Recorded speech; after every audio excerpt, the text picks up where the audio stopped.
Hi friends, இன்னைக்கு வந்து பார்த்தீங்கன்னா ரொம்ப ஈஸியாக செய்யக்கூடிய ஒரு ஸ்நாக்ஸ் ரெசிபி தான் வந்து செய்ய போகிறோம். அதுவும் பாருங்கள், நான் ஆப்பிள் எடுத்திருக்கேன். ஆப்பிளை வச்சு தான் வந்து இன்னைக்கு ஒரு சூப்பரான ஸ்நாக்ஸ் வந்து பண்ணலாம். குழந்தைங்களாம் வந்து பார்த்தீங்கன்னா ரொம்பவே பிடிக்கும். இது நீங்கள் வீட்டில் செஞ்சு கொடுங்க. நம்ம இப்போ உருளைக்கிழங்கு வந்து ஃப்ரெஞ்ச் ஃப்ரைஸ்லாம் இருக்கு இல்லையா, ஸோ அது மாதிரி நம்ம ஆப்பிளில் வந்து பண்ண போகிறோம். ரொம்ப ரொம்ப சிம்பிள், ஒரு 2 to 5 மினிட்ஸ்குள்ளாரே வந்து இது நம்ம செஞ்சிடலாம். வாங்க இது எப்படி செய்யறதுன்னு பார்க்கலாம். இந்த ஆப்பிள் வந்து ஃபஸ்ட்டு இந்த மேலே இருக்கிற தோல் எல்லாமே வந்து சீவிடணும். தோல் சீவிட்டு நம்ம அந்த உருளைக்கிழங்கு எப்படி கட் பண்ணுவோம், நீட்டாக கட்டமாக, ஸோ அது மாதிரி வந்து நம்ம கட் பண்ணிக்கலாம். நீங்கள் பாருங்கள் ஃப்ரெண்ட்ஸ், நான் வந்து ஒரு ஆப்பிள் எடுத்திருக்கேன். இப்போ இதை வந்து நம்ம கட் பண்ணிக்கலாம்.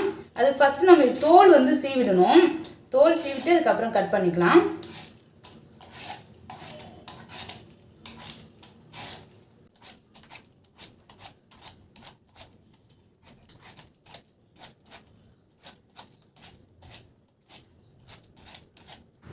பாருங்க ஃப்ரெண்ட்ஸ், தோல் வந்து எல்லாமே சீவியாச்சு.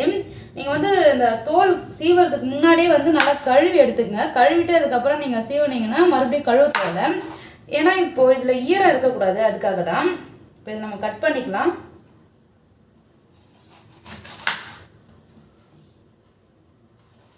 இந்த நடுவில் இருக்கும் இல்லையா, ஸோ அதை மட்டும் விட்டுட்டு நம்ம கட் பண்ணிங்கன்னா ஈஸியாக வரும். அவ்வளோதான். இப்போ இதெல்லாம் நம்ம ஓரம் வச்சிடலாம். இப்போ இது மாதிரி பீஸ் இருக்கு இல்லையா, இப்போ இதை வந்து நம்ம கட் பண்ணிக்கலாம். இது மாதிரி எடுத்து இது ரெண்டா பாருங்கள். ஸோ இதே மாதிரி வந்து எல்லாத்தையுமே கட் பண்ணிக்கலாம். ரொம்ப வந்து சின்ன சைஸ் இல்லாத பெரிய சைஸும் இல்லாத அளவுக்கு மீடியமாக வந்து போட்டுக்குங்க. அவ்வளோதான் ஃப்ரெண்ட்ஸ், இங்கே பாருங்கள், நல்லா சூப்பராக வந்து நான் கட் பண்ணிட்டேன். இப்போ இதை வந்து நம்ம ஒரு பாத்திரத்துக்கு மாற்றிக்கலாம். இப்போ கட் பண்ணி வச்சுருக்க ஆப்பிள் வந்து ஒரு பிளேட்டுக்கு மாற்றிருக்கேன். இதில் வந்து கொஞ்சமாக மைதா வந்து சேர்த்துக்கலாம். நீங்கள் மைதா மாவு சேர்த்துக்கலாம், அப்படி இல்லைன்னா வந்து கார்ன்ஃப்ளவர் இருந்தால் கூட நீங்கள் அது வந்து கலந்துக்கலாம். லைட்டாக வந்து சேர்த்துக்குங்க. இது சேர்த்துட்டு இதோடவே பெப்பர் பவுடர் எடுத்துருக்கேன், அதையும் சேர்த்துக்கலாம். லைட்டாக சேர்த்துக்குங்க, ரொம்ப சேர்க்க தேவை. பெப்பர் பவுடர், கொஞ்சமாக உப்பு லைட்டாக தூவி விட்டுக்குங்க. இதில் வந்து காரம் தேவைன்னா நீங்கள் ரெட் சில்லி பவுடர் கூட சேர்த்துக்கலாம். நான் வந்து லைட்டாக சில்லி ஃப்ளேக்ஸ் வந்து எடுத்துருக்கேன், அது சேர்த்துக்கிறேன். இது சேர்த்தும் பண்ணலாம், நம்ம சேர்க்காமையும் பண்ணலாம். இப்போ சில்லி ஃப்ளேக்ஸ் வந்து லைட்டாக சேர்த்துருக்கேன். இது எல்லாமே சேர்த்து இது வந்து நல்லா மிக்ஸ் பண்ணிக்கோங்க. இந்த மாவு வந்து பார்த்திங்கன்னா இந்த ஆப்பிள் மேலே எல்லாமே ஒட்டுற மாதிரி வந்து பார்த்துக்குங்க. ஸோ ஆப்பிளில் இருக்க ஈரப்பதம் எல்லாமே வந்து ட்ரை ஆகிற மாதிரி வந்து இதை கலந்துக்கலாம். அவ்வளோதான் ஃப்ரெண்ட்ஸ், இங்கே பாருங்கள், சூப்பராக வந்து கலந்தாச்சு. நம்ம ஆப்பிள் மேலே வந்து பார்த்திங்கன்னா இந்த பெப்பர் பவுடர், அதுக்கப்புறம் நம்ம சேர்த்த மைதா வந்து கலந்துருக்கணும். ஸோ இது மாதிரி வந்து கலந்துக்குங்க. இப்போ வந்து இது நம்ம எண்ணெயில் போட்டு பொரிச்சிடலாம். ஃப்ரெண்ட்ஸ், எண்ணெய் வந்து நல்லா காஞ்சிருக்கு. இப்போ இதில் நம்ம வந்து மிக்ஸ் பண்ணி வச்சுருக்க ஆப்பிளை ஒன்று ஒன்றா சேர்த்துடலாம்.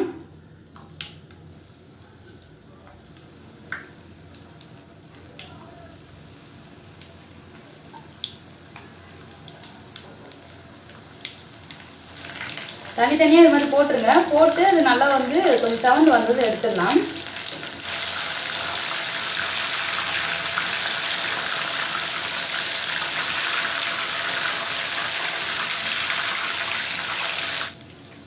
அவ்வளோதான் ஃப்ரெண்ட்ஸ், இங்கே பாருங்கள், நம்ம சேர்க்கும்போது நிறைய வந்து நுரை வந்துருந்தது இல்லையா, அந்த நுரெல்லாம் கொஞ்சம் அடங்கின பிறகு இதை வந்து எடுத்துடலாம். நல்லா வந்து ஃப்ரை ஆகிடுச்சு. இது உள்ளே வந்து கொஞ்சம் ஜூஸியாக தான் இருக்கும், ஆப்பிள் இல்லையா, ஸோ அது உள்ளே கொஞ்சம் ஜூஸியாக இருக்கும், மேலே மட்டும் கிறிஸ்பியாக இருக்கும். இது இப்போ நம்ம எடுத்துடலாம்.